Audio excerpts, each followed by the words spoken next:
Brought back 5 more dark web stories. I really hope you guys enjoy.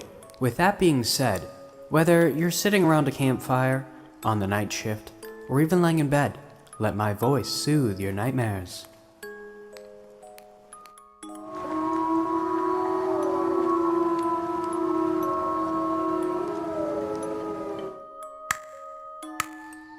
I was about 10 years old when I started using the dark web on my laptop. I never really liked the dark web, but whenever I was bored, I went on it. I always talked to random people as well. My parents didn't know that I used the dark web, and I knew that they would get angry if they found out, so I always went on it late at night. One day, my parents told me that they're gonna go to my grandmother's house for the weekend, and told me to come with them. As a 10-year-old, I thought this would be a perfect opportunity to do whatever I want, so I faked being sick. I stayed in the house alone because they couldn't find a babysitter. My parents texted me every hour to check if I was okay, and if I was fine with it, important later. I was at home watching TV and eating snacks and got bored, so I decided to go in the dark web. I met a person named 2901W1. We chatted till 4 a.m., and we were comfortable talking to each other. Then, he sent me a link and it said, "Let's check it out." I was a bit hesitant at first, but I joined. It was a chat room, and there were 8 other people with us. Then, I heard a very heavy voice say, "Welcome. I want everyone to turn on their webcams so we can start the challenge." Everyone was so confused, and I was trying to process what was happening that I didn't notice my webcam suddenly turned on. And then, all of a sudden, all the other people's webcams turned on. All of us were panicking and trying to leave, but that heavy voice said again, "Don't worry, it's just a challenge. If you win, you'll get $5,000. Just wait for 10 minutes. Everyone seemed to get the message. We all chatted for around 10 minutes, then I heard the voice again. He said, If anyone tried to leave or turns off their webcam, it won't end well for you." And then he laughed, so everyone took it as a joke. The first challenge was to tell everyone scary stories, and we all voted whose story was the least scary. The person we voted, their webcam turned off for 1 minute, and then randomly turned back on. His head was decapitated. Everyone was terrified. 2 of the people left and then joined again. They were dead when they rejoined. My body was shaking with fear. Then I heard that heavy voice again. "I wasn't joking. Now you guys complete these 5 challenges, and if someone closes out their webcam, they will die." At this time, it was 5 a.m. I couldn't message my parents without him noticing. I was stuck. Me and the other people in the chat room weren't even talking. All of us were just trying to accept that we were going to die, and this wasn't a joke. The second challenge was to watch a scary jump scare video. It displayed on the chat room. I don't know how. That voice said again, "The one who looks away first will die." The video played, and 20 seconds into the video, 2 people looked away at the same time. Again, their webcams turned off, and all we could hear was screams. When they turned back on, they were both dead as well. There are only 4 people left now, including me. The third challenge was to bite your skin until blood came out. That heavy voice gave instructions again. "The one who is last is going to die." I bit my arm, and others bit too, but the same thing happened to the last person, and he was dead. The fourth challenge was to take out your teeth. That heavy voice gave the same instructions as last time. The other 2 people were punching their mouth as hard as they could. Their face was a mess. I was trying to pull mine out because I fell last week and my teeth were loose, so it was easy to pull it out. And then only me and the person who sent me the link were left. The final challenge was not to sleep, and the heavy voice gave the instructions again.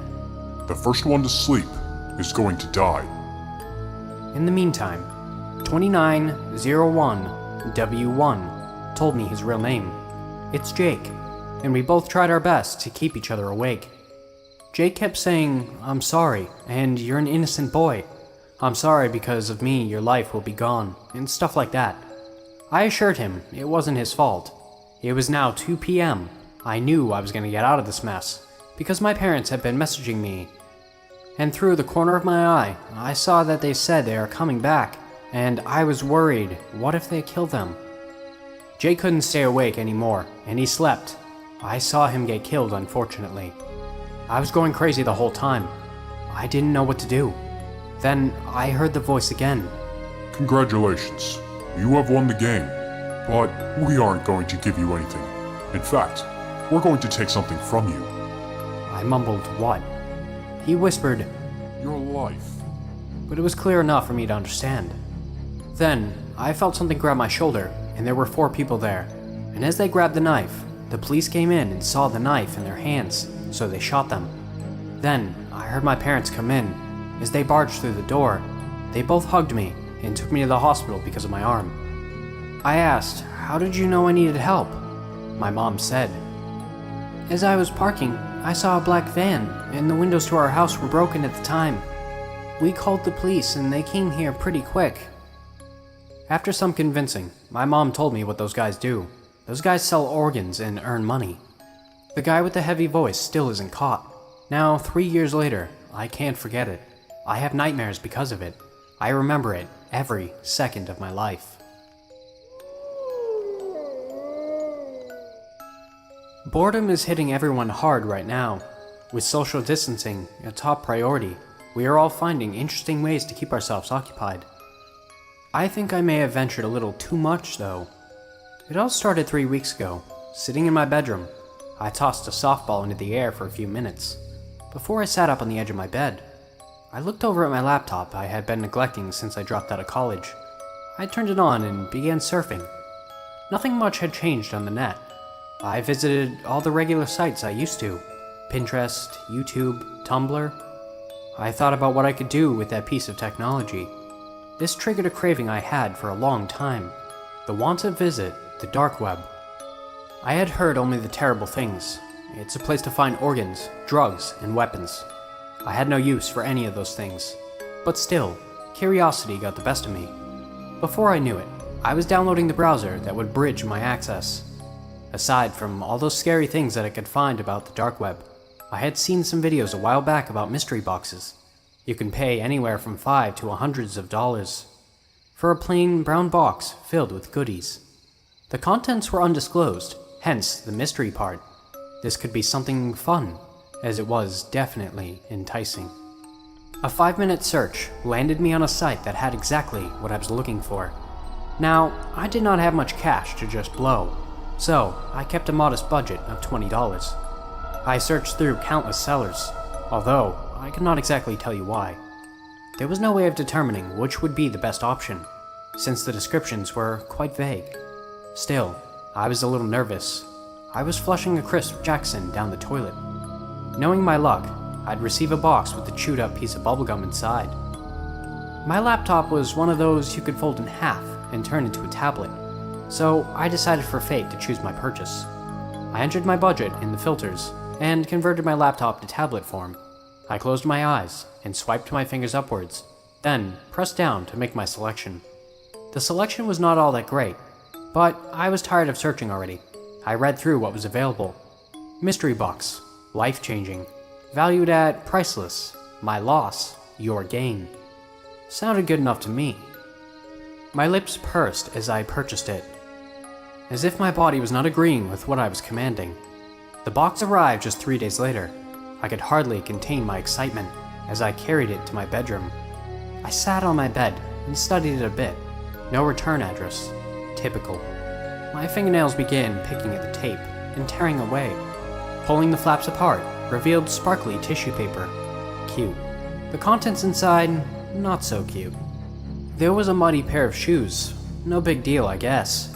But it was a little weirder that the pair of shoes seemed brand new. The soles were not worn out. The tongue did not have the crease and wrinkles that you would expect, and the insides were almost spotless.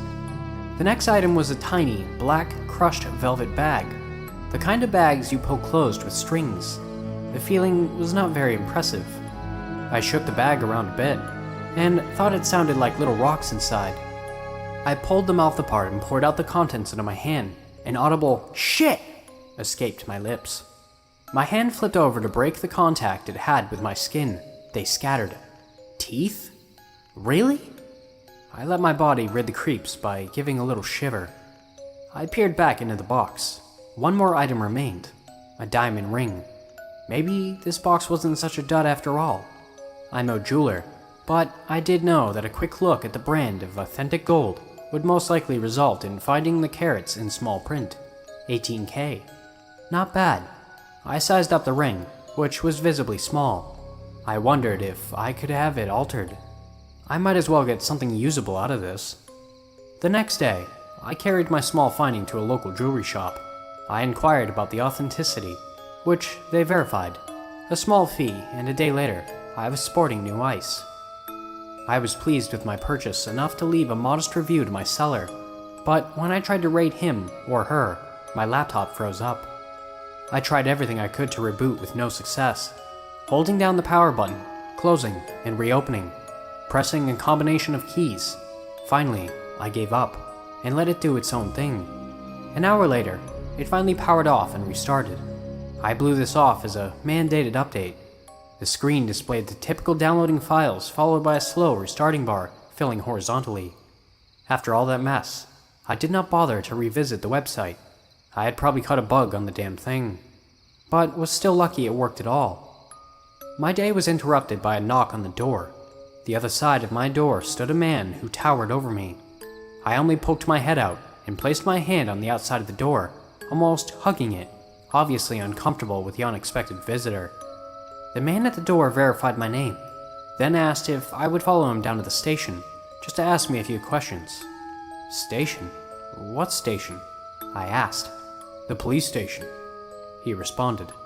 In the middle of us talking, I noticed he was staring at my hand, which I jerked away, still unconvinced with what this was all regarding. Regardless, I was too scared to question him and did as he asked. We arrived at the police station where I was guided into a small room. Only a desk and 3 chairs were inside. A video camera in the corner. The officer proceeded to ask me some questions, where I was on some night 3 years prior, where I was on some night 8 months prior, if I knew a young woman by the name of Selena Romas, if I was familiar with a lady named Melody Stacy. It was all a bit much to take in, but I gladly obliged, as I had no idea where they were going. I knew I had done nothing wrong. I knew I had nothing to hide. I knew that the faster I answered their questions, the faster it would be all over with. I remained in that room for hours. He asked the same questions, in different formats, in an attempt to catch me in a lie. He asked for my permission to search my home, grab what they needed, and get my fingerprints. All that good stuff. Again, as I had nothing to hide, I agreed. Trying to explain where the things came from was no use. They only circled back to my search history. They claimed to know that this was my scapegoat, and even advised me I wasn't going to get out of this one. The officer stated, "We're not buying your bullshit. There was no black web visited from your computer. There's no purchase made from Wolf's 384. Just face it, we got you." That was enough to make my tears stop. I cocked my head sideways and said, "Excuse me? What did you just say?" I continued. "Wolf's 384. How did you know that name of the seller?" I couldn't even remember the name of the seller. For a millisecond, I saw him swallow a heavy gulp. Then he fixed his tie. "Cut it out. You told me. That's what you said when we were at your house," he said. No, you're lying. I didn't say shit. You didn't even tell me why you were there. Why the hell would I bring that up?" Like clockwork, a second detective enters the room and interrupts me. He doesn't say anything besides officially putting me under arrest for kidnapping, murder, and false imprisonment. I believe there was more, but I did not catch everything. My surroundings became fuzzy. I felt like I was going to be sick, and my hearing was fading in and out. I just spoke with my lawyer. He says they have a solid case against me. They found Selena's teeth in my apartment. They caught me with Melody's wedding ring, and the shoes they had photographs of me throwing away matched the shoe prints left at Melody's crime scene. My laptop had gruesome photos of their bloated and rotted bodies. My search history was criminal, such as how to frame someone for murder, how to create faux searches, how to hack someone's computer, not to mention the anonymous tip they have on the file, claiming I had gotten drunk one night and confessed to the murders. I don't even drink. Worst of all, Being such an introvert and a loner, I have no way to prove my locations for the dates provided. There's no use. I stand warned that I need to sign a plea, or risk the death penalty. The cases have been going on for years now. The government is just ready to solve it, and nothing closes a case better than a guilty plea.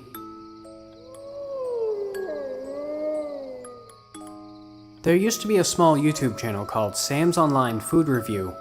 It was run by my best friend, Sam Ryder. A channel full of videos that consisted of Sam eating and reviewing food and drinks before a camera. His channel garnered around 10,000 subscribers, which, although it wasn't huge, it was big enough for Sam to be dedicated to it. I can recall numerous times of sitting in the passenger seat of his car, staying out of his shot, as moments prior, he announced he wanted to video himself trying something he picked up at the store. Only moving after he signed off with his signature thumbs up or down and his catchphrase, "I like it" or "I loathe it." He was liked for his friendly attitude and happy all-around good guy persona. He was really well perceived by his audience. Rarely were there any hate comments, and when there was, Sam would shrug them off and keep smiling. Sam was always smiling. Sam's Online Food Review went dark 7 months ago. No warning, no notice, just deactivated. I didn't hear or see from Sam despite numerous phone calls and house visits to no avail. 6 days after his channel was deleted, I called the police to do a welfare check on Sam. I was worried he had fallen ill or hurt himself. The police made entry into his property and found nothing, and Sam was declared a missing person. A week after Sam was declared missing, a dog walker discovered a horrifically mutilated corpse on a railway line. The body had severe lacerations all around the head, arms, chest, and legs, and was almost cut in two across the waist. The decomposing internal organs splayed out of the gruesome V-shaped cut. The autopsy report noted that although no direct cause of death could be confirmed, it was likely the large slit in the throat that brought on death. The autopsy also turned up questionable findings, including the body missing its stomach and heart, long strips of flesh removed off the chest, arms and lower back, and that the body was exsanguinated. And the scene wasn't remarkably bloody, yet the body was almost completely drained of blood. 2 weeks later, the police had identified the deceased. Despite the damage that had occurred to the corpse, the teeth were intact enough to get a viable reference for dental records. My worst fears for Sam were realized. It was him. The police investigated but could not find forensic evidence of any other person being on the scene. They eventually came to the conclusion that he was hit by a passing freight train. The lacerations and disembowelment attributed to being dragged under, and the missing organs explained away as being eaten by wildlife, a fox maybe.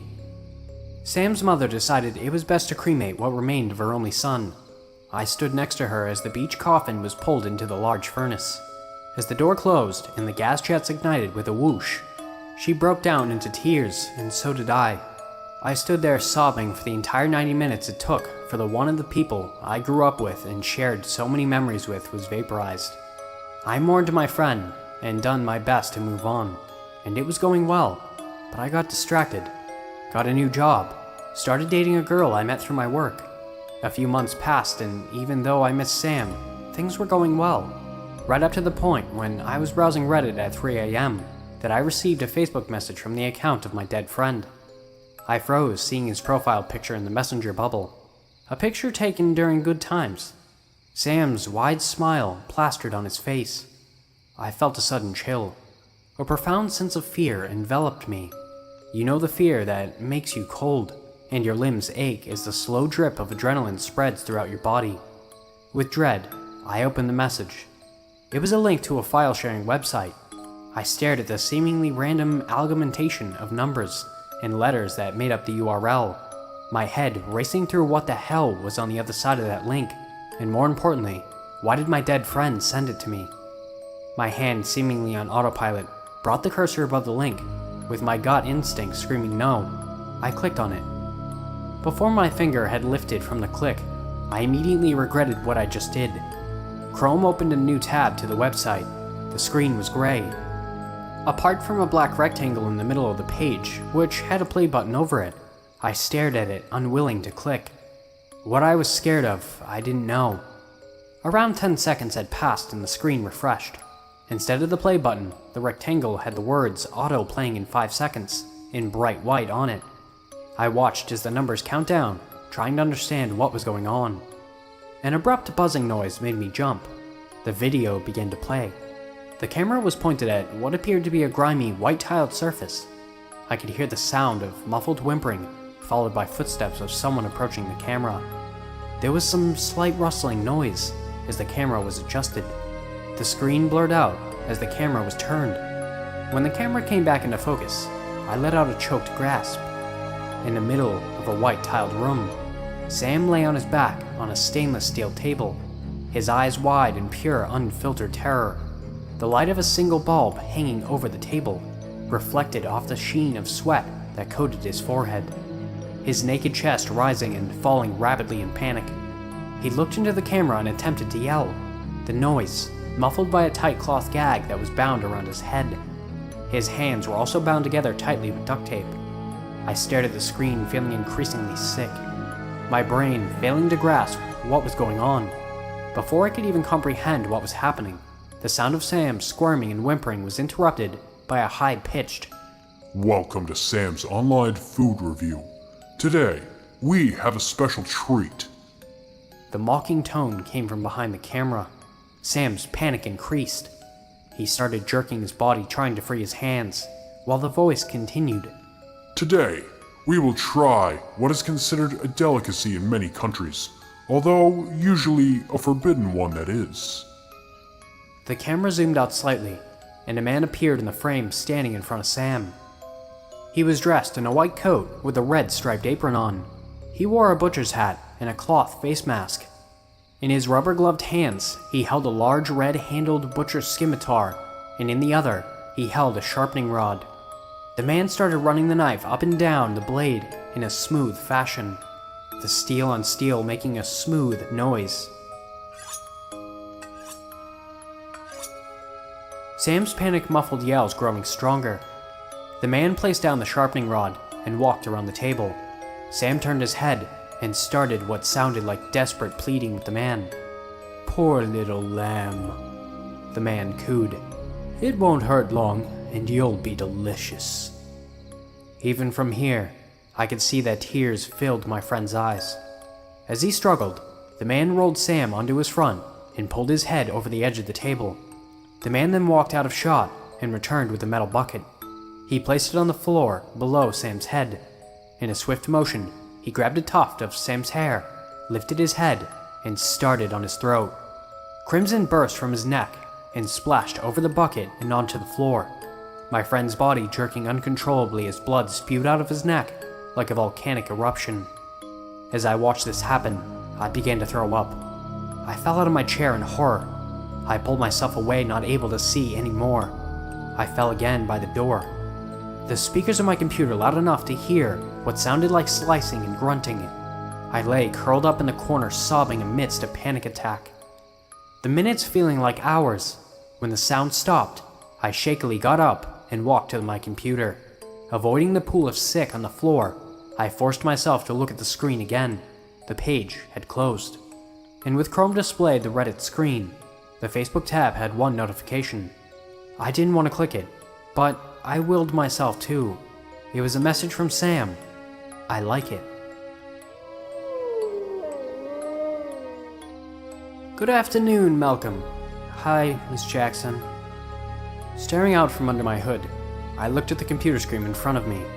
Miss Jackson is the head librarian, and she likes to make the rounds and see how the library patrons are doing. My backside is beginning to get sore from sitting on the hard chair for so long. I wish they would just get some chairs with cushions already. But I guess I could always buy a cushion of my own. Sitting in my usual spot, back in the far corner, away from the main traffic among the stacks, my fingers fly over the keyboard, slipping from website to website. Coming to the library is the only refuge I get from the chaos that reigns at home. Mom's new boyfriend is not the best, and is always opening his mouth and criticizing me at every turn. He is also slightly abusive to her.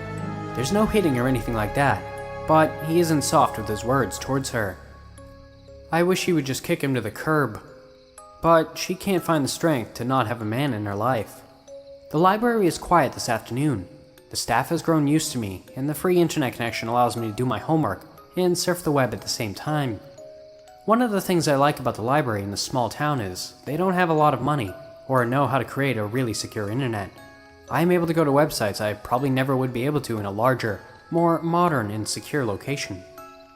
I found I can even log into the web using a VPN, a private server that masks my activities and identity from any prying eyes. Not that I'm doing anything illegal, but I like poking around the dark web, and that was one place I don't want anyone knowing about my involvement.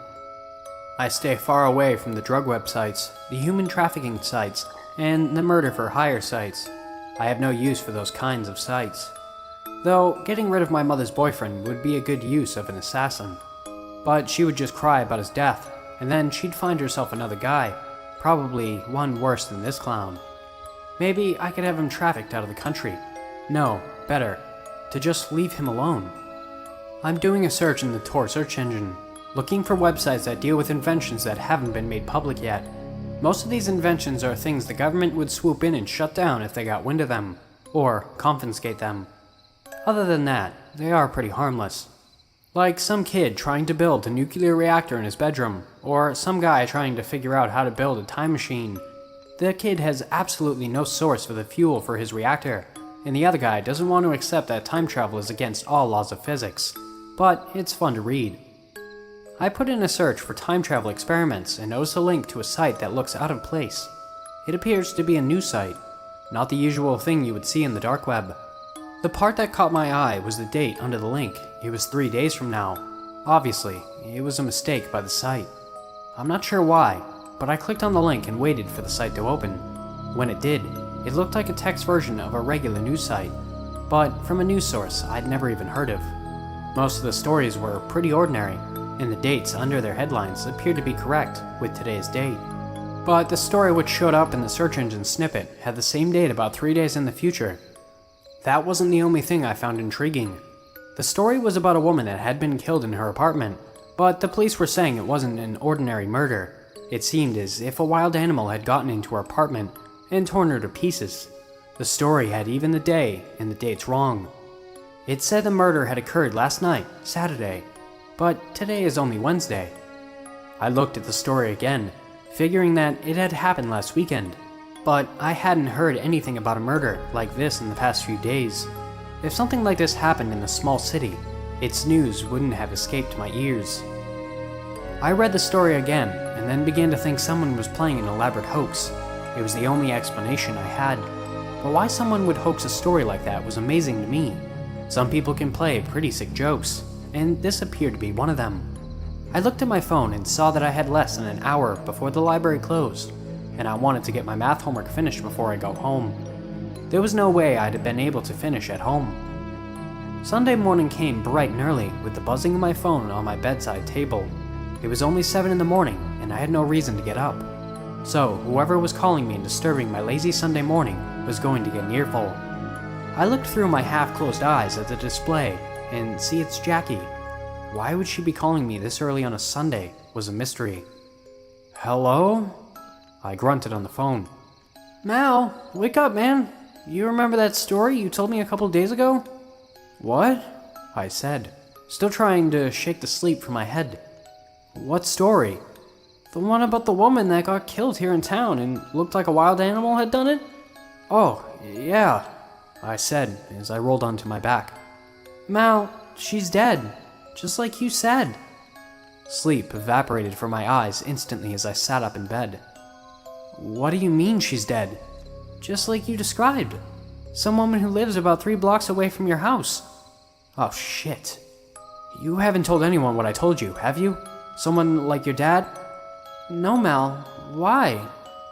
Because if the police found out I knew about this before it even happened, they would be looking very closely at me as a suspect. I heard Jackie giggle on the other end of the call. You didn't kill her, did you? Good God, no! What kind of person do you think I am? I'm just yanking your chain. Hey, I'm gonna have to call you back. I need to find a paper or watch the news. Okay, call me later. After logging on, I go to the website for the local newspaper, and the main story is about the murder. And even though I don't have the dark web story in front of me, I'm pretty sure it's the same story, word for word. It's Sunday, and the library is closed. I have no other place to log into the dark web, and can't chance it here at the house. The best I'm going to be able to do is get up early tomorrow and get to the library when they're open. I'll have about an hour before I must leave and head for school. Reading through the story again, it is so surreal to me. How could I possibly see a story about a murder that wasn't going to occur until 3 days later? The hairs on the back of my neck stood up, telling me the answers to that question were probably best left alone. Monday morning couldn't come soon enough for me, and now I'm sitting in my usual spot, in the dark back corner of the library. But I'm not alone this time. Jackie is sitting in a chair next to me, watching as I log into the dark web and begin moving toward the news site I'd seen a few days earlier. Before I pull the site up, I look at her and ask, "You sure you want to see this?" "Yes, it's probably going to be nothing. But what are the chances there will be another story about something happening in the future?" She had a point. I clicked the link and the same news site opened. The third headline dealt with the murder, but now it was current, or even past news. It happened a couple of days ago, so it was moving down on the front page in order of importance. I was about to click on the story link to see if anything had changed in the story, but Jackie gasped and this made me look. The top story was dated for Wednesday night, this coming Wednesday, not last week. The headline read, "Serial Killer Strikes Again." One thing I didn't want to do was click the link, but it was clear that I had to. My fingers trembled as I moved the mouse to the link and was about to press the button, but Jackie reached over and put her hand on mine. "Do we really want to see this?" she asked. I pulled my hand away from the mouse and looked at her. "I don't know, Jackie. The other day, I thought this was a joke or a hoax, but now, obviously, it's not. But what could it be?" I just shook my head. I had no idea what we were looking at. "Maybe the killer works at this news site," she said. "And they're planting the stories." "That might be true, but I can't believe I'm the only one seeing these stories. There must be a lot of other people seeing this, and someone would call the cops." "This is the dark web, Mal. Some of the sick people that slither around in here live for this kind of thing. Like me." "I didn't mean you." "I know, and you're right. There are a lot of people moving around in the dark web I wouldn't want to know in real life." She looked back at the screen and shook her head. "We have to look at it." "Are you sure?" I asked. "Yes, though it scares me." "Me too," I said as I clicked the link. The story opened and we began reading. It told of an old man living by himself in the eastern part of the city that was attacked and killed in his home. Much like the other murder, he had been torn apart just like the woman had been. The police had no leads, and now the city was terrified that some new serial killer was on the loose. "Look there, just under the headline." I looked, and it said that the story had been viewed by over 100 subscribers. That answered the question of whether we were the only ones that knew of this. "We have to tell someone of this," she said. "But who? Anyone we tell will just think we're crazy." "You're forgetting the most obvious person to tell." It only took me a second to realize who she was talking about. I almost felt like slapping myself upside the head when it dawned on me. She pulled her phone from her purse and dialed, switched it to speaker mode, and turned it down so we were the only ones who could hear it. "Smithville Police Department, how can I direct your call?" "I need to speak to Detective Miller." "Hold, please." "This is Detective Miller." "Daddy, it's Jackie." "Hey, what's up, Pumpkin? I need you to come to the library. Mal and I have something you need to see." I guess he could tell from her voice that this was something serious, because all he said was that he would be right there. It only took him 10 minutes to get there, because the library is only a couple of blocks from the police station. I think he even walked here. When he found us in the back of the library, he pulled up a chair and asked, "What's up, kiddos?" Jackie pointed at the screen and he leaned in to read the story. "Is this some kind of joke?" "Sir," I said, "I wish it was. You noticed the date, right?" "Yeah, that's a couple days from now." He reached into his pocket and pulled out his smartphone and took a picture of the screen, and then made sure to zoom in on the name of the victim and his address. "I don't know what this is, but I intend to find out," he said. "Sounds like someone is playing a joke here because of what happened to that woman the other night. I don't like it." "Tell him, Mal," said Jackie. He looked at his daughter and then at me. Tell me what? I swallowed my fear, not because I felt concerned, but because I could see he thought that this was still a joke, and I didn't want him leaving and not taking it seriously. Sir, that woman that died the other night, I read a story just like this last Wednesday. You did? You read a story like this 3 days ago before she was killed? Yes, sir, and I thought it was a joke too, until I saw the news yesterday and realized it wasn't. I lowered my head and looked at the floor. I realized if I had said something earlier, that woman might be alive. I could have saved her, I said softly. I felt her dad's hand on my shoulder and he squeezed it. You did nothing wrong here, Malcolm. How could you know it was real? But now, I need to figure out a way to keep this man safe and catch the bastard who's doing this. He stood up and leaned over and kissed Jackie in the cheek. Be safe, young lady. I'm going to work. Okay, Daddy. Catch this person. You know I will. We watched as he walked away and turned around one of the stacks, and he was gone. Jackie looked at her phone and said, I hate to say this, but we have to go or we'll be late for school. School? Who could possibly think about school right now? I packed my laptop into my bag and we left the library. When we reached the bottom of the steps in front of the library, we could see her dad walking quickly towards the station. Jackie snaked her arm through mine and said, Come on, he'll catch the killer, but we still need to go to school. I don't think I've ever experienced a day in school that felt longer than this one, or the next day. Wednesday came and went. Jackie's dad got to the victim's house early in the afternoon and hid himself in one of the back bedrooms. Unmarked police cars were less than a minute away, around 8 in the evening. The detective heard some glass breaking in the bedroom next to where he was, and waited until he heard someone come out of the room, and started down the hallway. Whoever it was, they were trying to move as quietly as possible, and when they passed the other bedroom, heading for the living room, Jackie's dad slipped out of his hiding spot and followed the guy. When he stepped up behind the killer, he pressed his gun against the back of the guy's head and told him it was over, and not to bother looking for the old man because he hadn't been in the house for hours. This guy had come to the house fully prepared to do what he had planned. He had a backpack full of knives and cleavers. He was dressed in black from head to toe, including the standard black ski mask that the bad guys like to wear. When he felt the gun against the back of his head, the guy started laughing and said, You really think this is over? It's just getting started. Jackie's dad called in the backup, and within a minute, they had the guy down and handcuffed, ready to take away.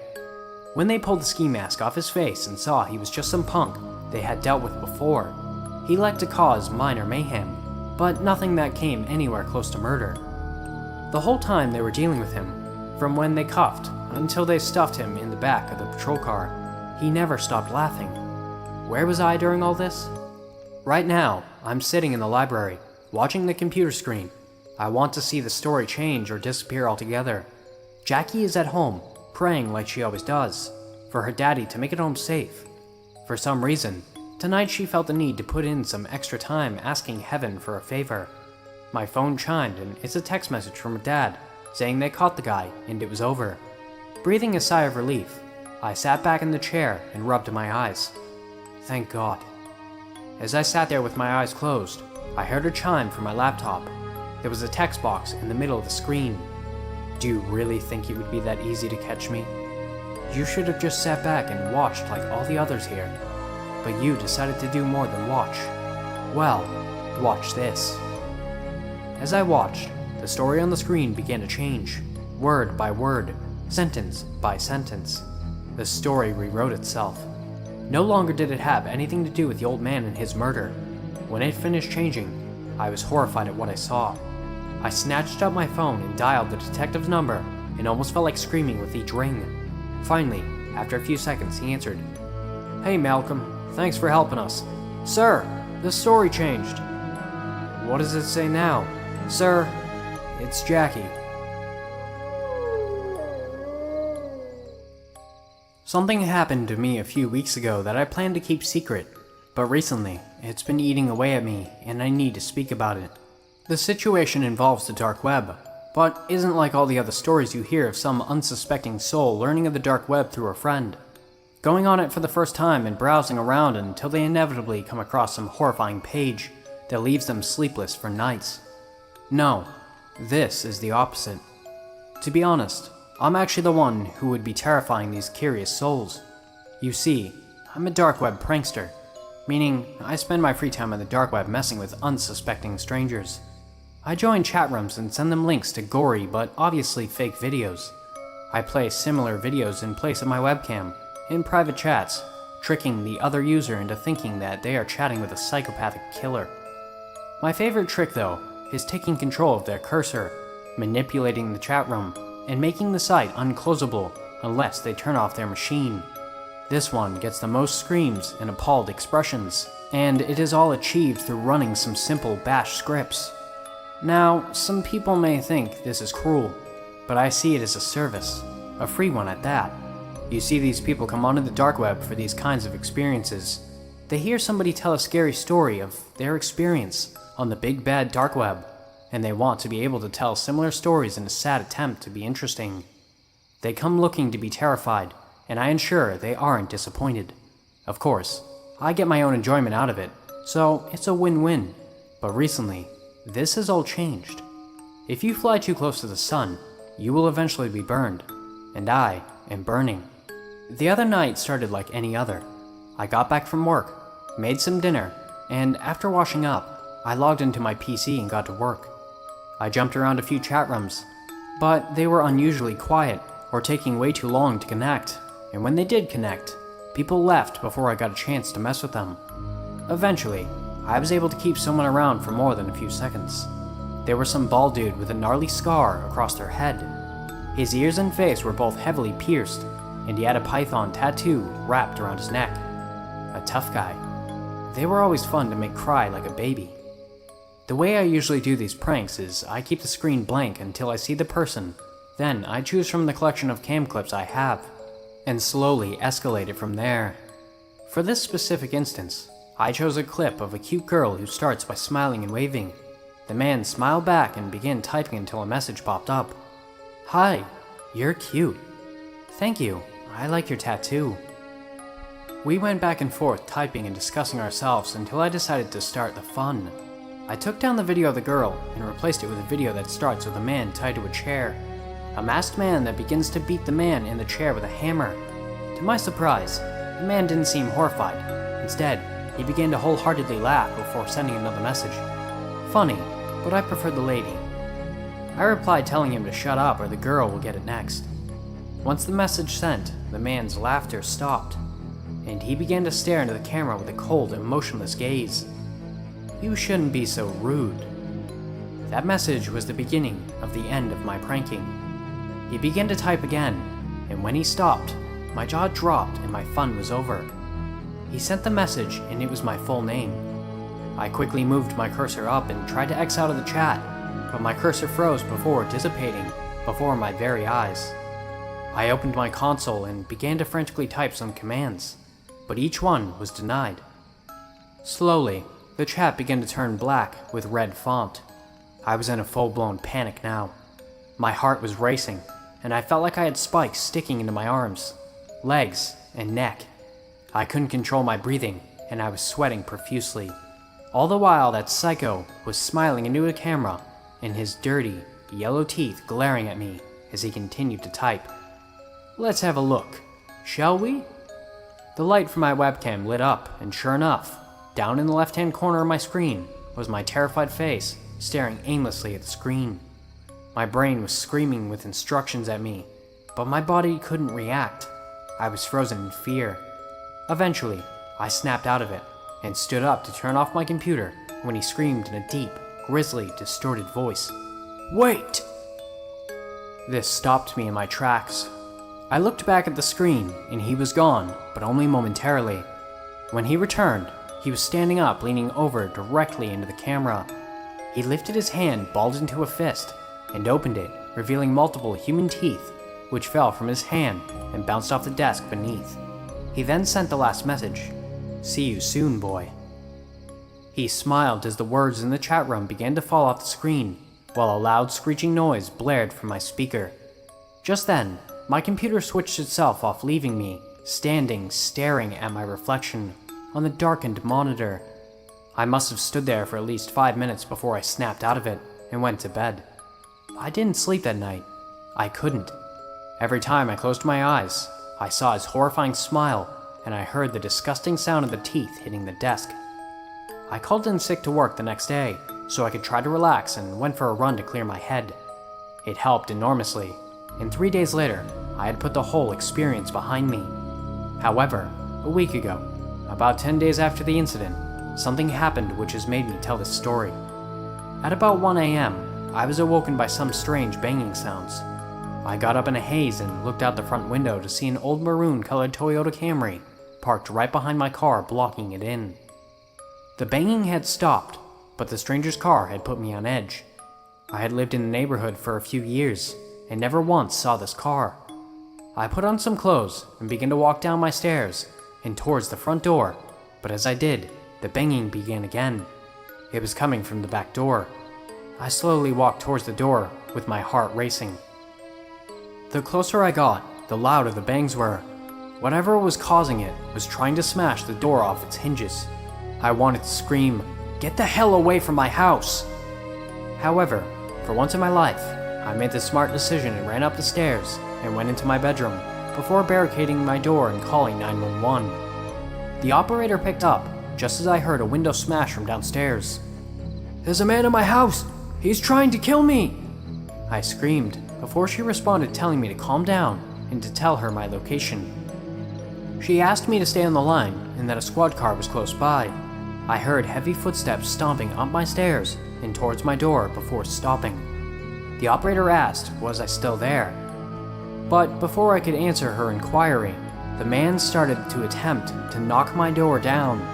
The bangs on the door were deafening. The operator kept pushing me to respond, but I couldn't. I was transfixed on the door, and how with every sickening thud that psycho got closer and closer. Suddenly, I could hear sirens in the distance, and the banging stopped, followed by the sound of quick steps speeding down the stairs, and shortly after, the sound of a car starting and speeding away. A few minutes later, the lights from the sirens illuminated my room. This broke me out of my frozen, fearful state. I moved the barricade and ran down my stairs and out the front door to the police. They questioned me for some time and searched around my house. They found shoe and axe marks on both doors. My bedroom door had a massive hole in it from where the lunatic was cutting in. I gave them a full statement and told them everything. When all was finished, they drove me to my friend's house as I couldn't stay at mine anymore. The next day, I rang my landlord and canceled my tenancy, which cost me my deposit and a cancellation fee. I've been staying with my friend while I look for a new place. I haven't been sleeping at all, as I'm terrified that the psycho will find me again. The police found no evidence that could be used to find him, bar the Camry, but there are thousands of them in the state alone. I fear for my life every day, and I'm unsure if I'll ever be safe again. Stay off the dark web. It is mostly used by jokesters. Bu tarz videoların devamı için bu videoyu beğenip paylaşarak ve yorum yaparak bize destek olabilirsiniz. Teşekkürler.